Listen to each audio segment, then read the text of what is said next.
میرے محترم بزرگوں اور عزیز بھائیوں، یہ کتاب ہدایت کی پہلی آیات مبارکہ ہیں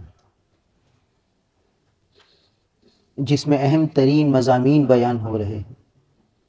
فرمایا کہ الف لام میم، یہ کتاب وہ کتاب ہے کہ جس میں کوئی شک نہیں، اور یہ متقین کے لیے ہدایت ہے۔ کون ہے متقی لوگ؟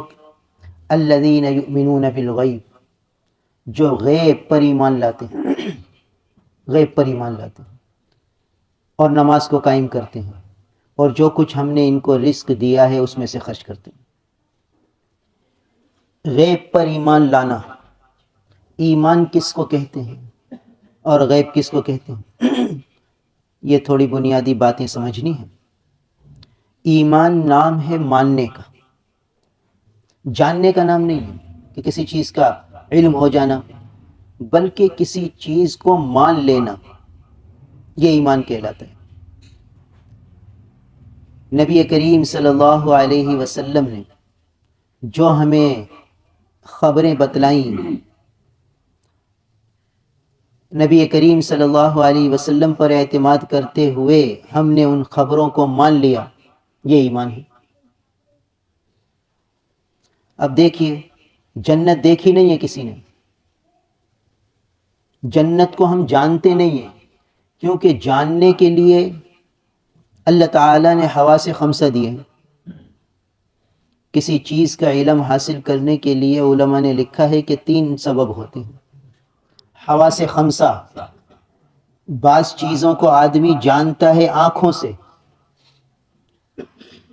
ہم نے اوپر نظر کی، ہمیں پنکھا نظر آ گیا، ہم نے پنکھا دیکھ لیا، پنکھے کا رنگ بھی دیکھ لیا،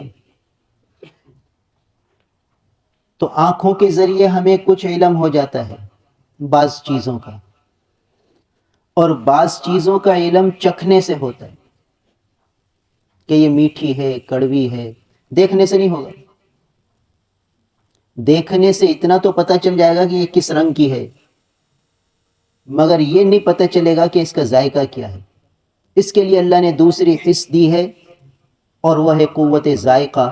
یہ قوت ذائقہ انسان کو بتلاتی ہے کہ فلاں چیز میٹھی ہے، فلاں چیز پھیکی ہے، فلاں چیز کڑوی ہے۔ پھر ایک قوت شامہ اللہ نے دی ہے جاننے کے لیے، ساری چیزیں جاننے کی ہیں کہ یہ بدبو ہے، یہ خوشبو ہے، یہ قورمے کی خوشبو ہے، یہ بریانی کی خوشبو ہے، یہ گلاب کی خوشبو ہے، یہ چنبیلی کی خوشبو ہے۔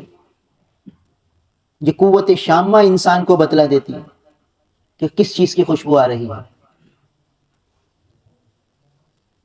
اور ایک قوت لامسہ ہے، چھو کر آدمی اندازہ کرتا ہے کہ یہ گرم ہے یا ٹھنڈی ہے۔ جب تک چھوئے گا نہیں تو اسے پتہ نہیں چلے گا کہ یہ چیز ٹھنڈی ہے یا گرم ہے۔ آنکھوں سے پتہ نہیں چلے گا گرم اور ٹھنڈی ہونے کا، چھونے سے پتہ چلے گا۔ اور ایک قوت سامعہ اللہ نے دی ہے جس کے ذریعے بھی آدمی کو علم ہوتا ہے، آدمی جانتا ہے کہ یہ انسان کی آواز ہے، یہ جانور کی آواز ہے، یہ مرد کی آواز ہے، یہ عورت کی آواز ہے، یہ بڑے کی آواز ہے، یہ بوڑھے کی آواز ہے، بچے کی آواز ہے۔ قوت سامعہ اس کو بتا دیتی ہے۔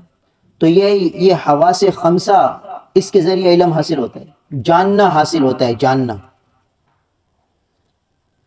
مگر ایمان نام ہے ماننے کا، جاننے کا نام نہیں ہے۔ لہٰذا جنت کو ہم نے دیکھا نہیں، جنت کی نعمتوں کو چکھا نہیں، جنت کی خوشبوؤں کو سونگھا نہیں، اور جنت کی نعمتوں کو چھوا نہیں، مگر ہم مانتے ہیں کہ جنت ہے، مانتے۔ اس ماننے کا نام ایمان ہے۔ اب یہ جتنا جتنا ماننا قوی ہوگا، مضبوط ہوگا، دل کی گہرائی میں اترا ہوا ہوگا، اتنا اتنا اللہ کی اطاعت میں لگنا آسان ہوگا، اللہ تعالیٰ کی فرما برداری میں لگنا آسان ہوگا، اللہ تعالیٰ کے حکم کو پورا کرنا آسان ہوگا۔ اور جتنا جتنا یہ ماننا کم ہوگا، اتنا اطاعت اور فرما برداری میں نقص آئے گا، کمی آئے گی، ضعف آئے گا۔ رسول کریم صلی اللہ علیہ وسلم نے حضرات صحابہ کرام پر کے ایمان کو بنایا اور محنت کے ساتھ بنایا، پھر یہ حضرات صحابہ کرام نے جنت کو ایسا مانا کہ گویا کہ وہ ان کے مشاہدے میں آ گئی. سارے قرآن پاک میں پھر جنت کی نعمتوں کے تذکرے ہیں، سب کو مان لیا، اور اتنا زیادہ مانا اور اتنا قوت سے مانا کہ وہ یوں لگتی تھی جیسے ان کے سامنے. لہٰذا پھر وہ دنیا کی ہر چیز ان کی نگاہوں میں ہیچ ہو گئی. دنیا کے آنے سے کوئی خوشی نہیں ہوتی تھی، جانے سے کوئی غم نہیں ہوتا تھا. حتیٰ کہ حضرت عمر رضی اللہ تعالیٰ عنہ کے پاس جب ملک شام کی فتوحات آئی نا، تو رونے لگ گئے کہ یا اللہ، ہماری جو ہے اطاعت اور فرما برداری کا صلہ کہیں دنیا میں تو نہیں مل گیا. اور دنیا کی ان چیزوں کو وہ بالکل حقیر سمجھتے تھے. کیوں؟ ایمان ان کا مضبوط تھا، ماننا ان کا مضبوط تھا. لہٰذا دنیا کی ہر چیز ان کی نگاہوں میں ہیچ تھی، کسی چیز کی حیثیت دنیا کی ان کی نگاہوں میں جچتی نہیں تھی. اور ہم دیکھیے، اب ہم اپنا موازنہ کریں تو ہمارا ایمان چونکہ بہت ضعیف ہے، بہت کمزور ہے، تو ہم دنیا کی نیک چیزوں سے متاثر ہوتے ہیں، دنیا کے عہدوں سے متاثر ہوتے ہیں. دنیا کا کوئی عہدہ مل جاتا ہے تو مجھ میں اکڑ آ جاتی ہے، بڑا پن آ جاتا ہے. وہ عہدہ چھین جاتا ہے تو مجھ میں مایوسی آ جاتی ہے، احساس کمتری آ جاتا ہے کہ مجھ سے یہ عہدہ کیوں چھین لیا گیا. یعنی دنیا ہی کی لذتوں کو، دنیا ہی کے مزوں کو، دنیا ہی کی راحتوں کو سب کچھ سمجھ لیا، اور آخرت کی لازوال نعمتوں کو کہتے ہیں ہاں ہے، مانتے ہیں. تو مانتے ہیں، یہ ماننا ہمارا کمزور ہے. اس وجہ سے ہمیں آخرت کے اعمال میں اور آخرت کے کاموں میں دلچسپی زیادہ نہیں ہوتی، دل وہاں مائل نہیں ہوتی. لہٰذا دیکھ لیجئے، میں کہتا ہوں میں اپنے بچے کو اسکول پڑھاؤں گا، اعلیٰ سے اعلیٰ تعلیم دلاؤں گا. کیوں؟ تاکہ میرے بچہ جو ہے اس کو اعلیٰ عہدہ ملے، وہ ڈاکٹر بنے، انجینئر بنے، اور دنیا میں اس کا اعلیٰ مقام ہو جائے اور عزت کے ساتھ وہ زندگی گزار لے.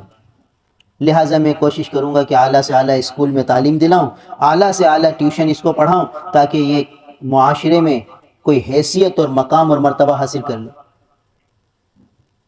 اب اسے کوئی یوں کہے کہ بھائی تم بچے کو حافظ قرآن بنا لو، تو کہے گا کہ یار ہاں اچھی بات ہے، حافظ قرآن بنانا بہت اچھی بات ہے، مگر بھائی دنیا میں جینے کے لیے بہت کچھ کرنا پڑتا ہے. یہ ماحول ہے، یہ معاشرہ ہے، یہ سب کچھ ہے. یہ قرآن پڑھ کے کیا کرے گا؟ کہاں سے روٹی کھائے گا؟ کہاں سے کمائے گا؟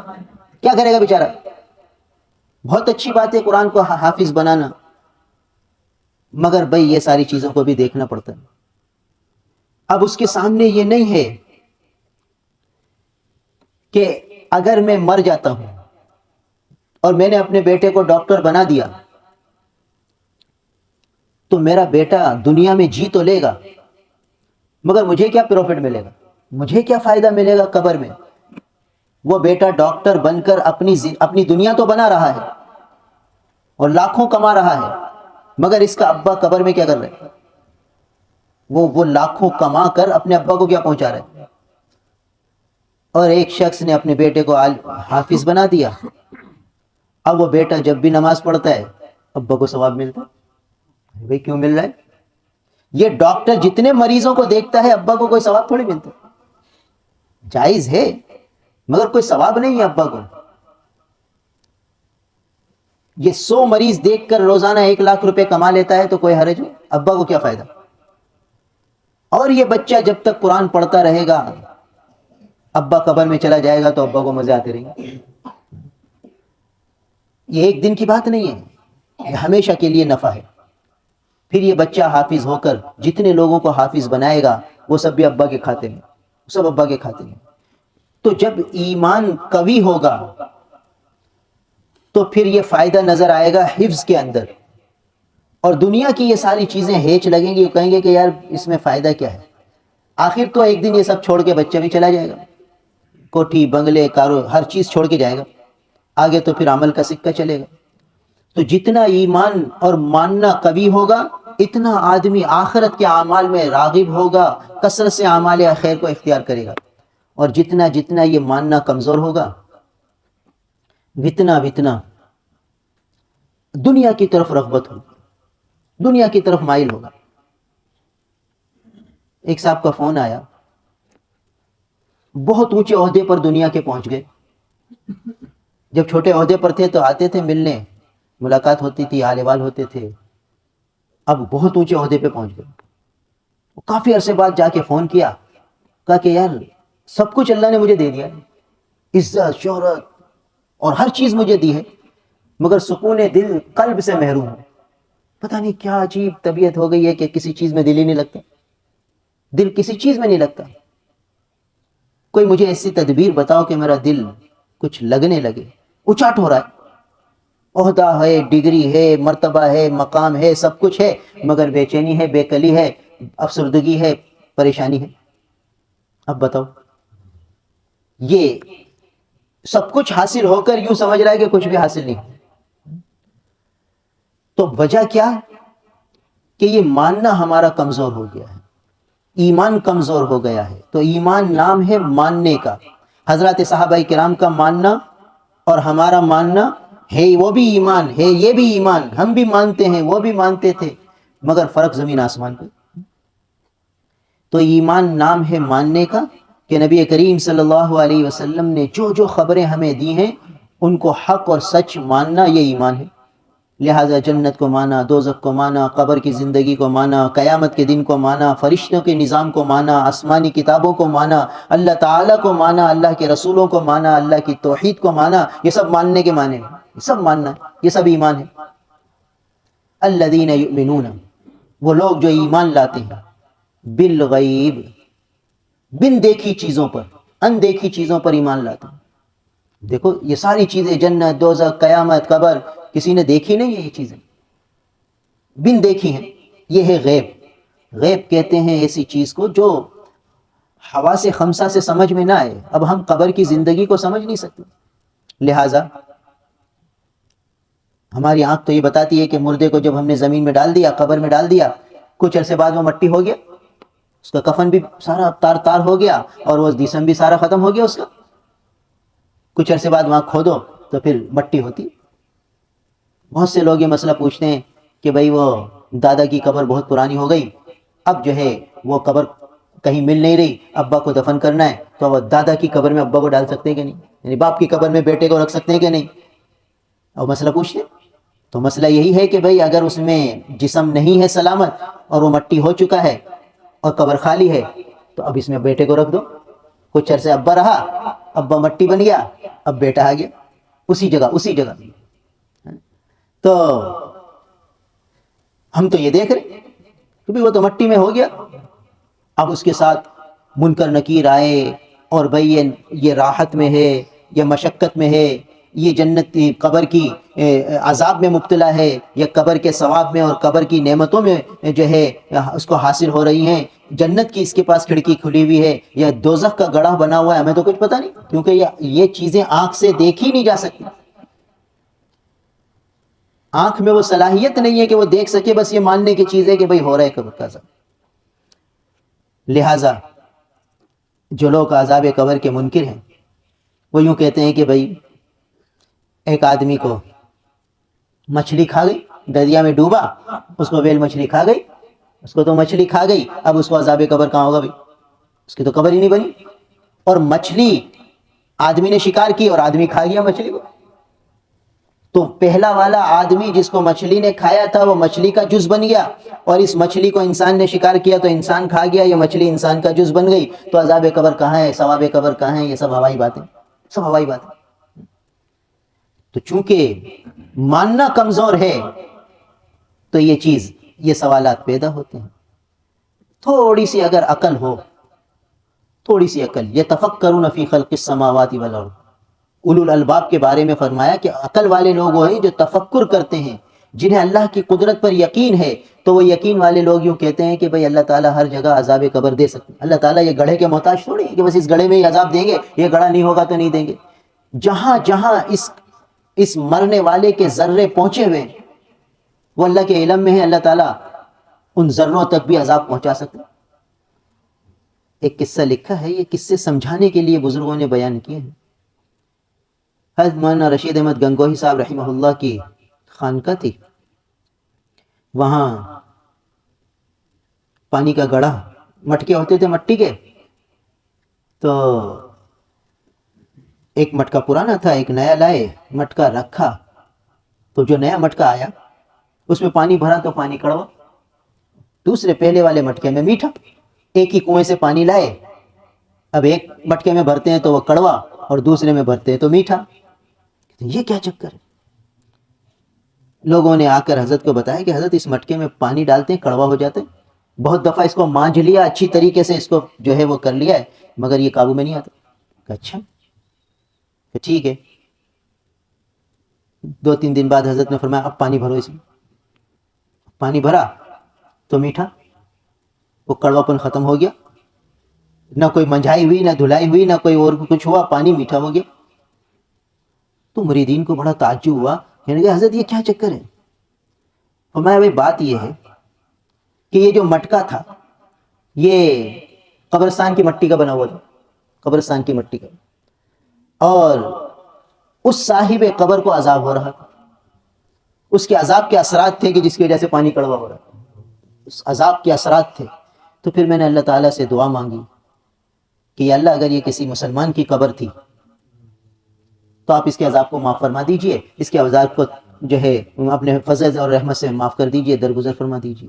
اور کچھ میں نے اس کو ایصال ثواب کیا تو اللہ تعالیٰ کے فضل سے اس کا عذاب ٹل گیا، اور وہ جو اثرات تھے عذاب کے جو مٹی میں آ رہے تھے وہ ختم ہو گئے، پانی پھر میٹھا ہو گیا. یہ بات سمجھانے کے لیے بتائی جا رہی ہے. تو جن کا ایمان قوی ہوتا ہے، جن کا ماننا قوی ہوتا ہے، انہیں محسوس ہو جاتا ہے کہ کہاں عذاب ہو رہا ہے کہاں نہیں ہو رہا. اور جن کا ماننا کمزور ہوتا ہے، جن کی عقل معوف ہوتی ہے، جو صرف دنیا ہی کی بھول بھلائیوں میں گم ہوتے ہیں، وہ کہتے ہیں کہ بھئی یہ کیسے عذاب ہوگا، ہمیں تو نظر نہیں آتا. تو نظر نہ آنا یہ انکار کی دلیل نہیں ہوتی. ایک بزرگ کے پاس ایک انگریز آیا، کہنے لگا تم کہتے ہو کہ قبر کی زندگی ہے اور مرنے کے بعد آدمی کی زندگی، ہمیں تو کچھ نظر نہیں آتا. ہم تو جب ڈال دیتے ہیں مردے کو تو کچھ عرصے بعد وہاں مٹی ہو جاتا ہے، نظر تو کچھ نہیں آتا. آپ کہتے ہیں عذاب ہے، ثواب ہے، یوں ہے یوں ہے. تو وہ بزرگ نے فرمایا اچھا بھائی تم کون ہو، کیا کرتے ہو؟ کہا ڈاکٹر ہوں. کہا اچھا تم ڈاکٹر ہو، یہ تمہارے جسم کا میں سے جب ہم خون نکالتے ہیں تو اس میں گلوکوز، اس میں چینی نظر تو آتی نہیں. تم کہتے ہو کہ اس خون کے اندر چینی ہے تو چینی نظر تو آتی نہیں. تو کہا وہ تو لیبارٹری ٹیسٹ ہوتے ہیں، لیبارٹری ٹیسٹ میں پتہ چلتا ہے. کہا ویسے تم آنکھوں سے تو نظر نہیں آ رہی نا تمہیں، تو لیبارٹری ٹیسٹ سے تم مانتے ہو کہ چینی ہے.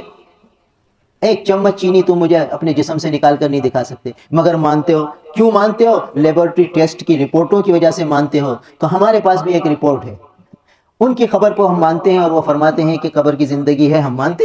جب تم لیبارٹری کی رپورٹوں کو مان کر اپنے جسم کے اندر چینی کو، شوگر کو مانتے ہو کہ خون کے اندر ہے، تو ہم اپنے نبی کی بات پر اعتماد کرتے ہوئے کہتے ہیں کہ عذاب قبر بھی ہے، ثواب قبر بھی ہے. اس میں کیا بات ہے؟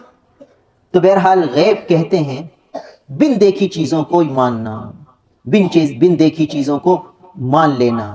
تو الذین یؤمنون بالغیب، وہ لوگ جو ایمان لاتے ہیں غیب پر، بن دیکھی چیزوں پر ایمان لاتے ہیں، اور نماز کو قائم کرتے ہیں، اور جو کچھ ہم نے ان کو دیا ہے اس کو خرچ کرتے ہیں، اور جو احکام آپ کی طرف نازل ہوئے ان پر بھی ایمان لاتے ہیں، اور جو آپ سے پہلے نازل ہوئے ان پر بھی ایمان لاتے ہیں، اور آخرت کے دن پر یقین رکھتے ہیں. یہی لوگ اپنے رب کی طرف سے ہدایت پر ہیں، اور یہی لوگ ہیں کامیاب ہونے والے. اللہ پاک عمل کی توفیق.